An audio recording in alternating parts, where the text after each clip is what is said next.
أيا عرب البؤس، أيا عرب البخس، أما تسمعون نحيب القدس؟ ما لكم؟ ألا لكم نفس؟ ما بكم؟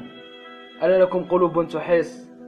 كرامتنا في فلسطين تدنس، أم لا هم لكم إلا قطر لتقاطعها دول خمس؟ يا عرب، أمات لكم الضمير؟ أسرتم تسيرون كالحمير بمستقبل مجهول المصير، همكم البترول والشعير، من سيء إلى أسوأ حال في التغيير. تبا لكم، جبانتكم لا محل لها من التعبير.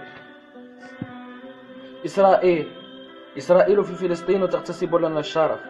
إسرائيل حصرت القدس وهانت المصحف.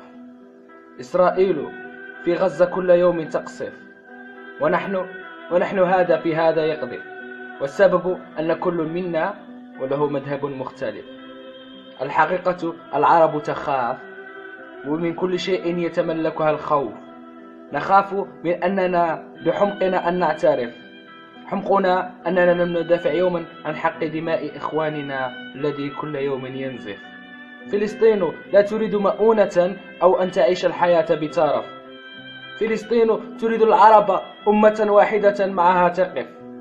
اتفق يا عرب ليوم واحد، ودعينا نكون شعبا متخلف. دعونا ندخل أرض فلسطين فاتحين ونهتف، وبالحرية لها نهتف. أما تخافين غضب الله بنا الأرض أن يخسف، أم أنكم نسيتم الله ولكم سيقان فقط من إسرائيل ترتجف؟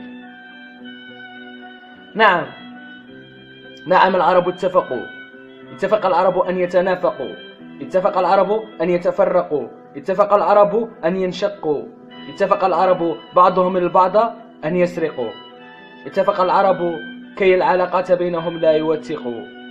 تبا لكم يا مسخرة الأمم، أنفسكم اشنقوا، وعلى قبوركم لافتة العار علقوا. ولكم ما وددتم على هذا المقطع أن تعلقوا. اشتموني علنا إن شئتم، وعلى الشتيمة تسابقوا. فأنتم لا تأبهون ليهودي أدلكم، لكن على عربي جزائري فلسطيني كلكم ستتلاحقوا.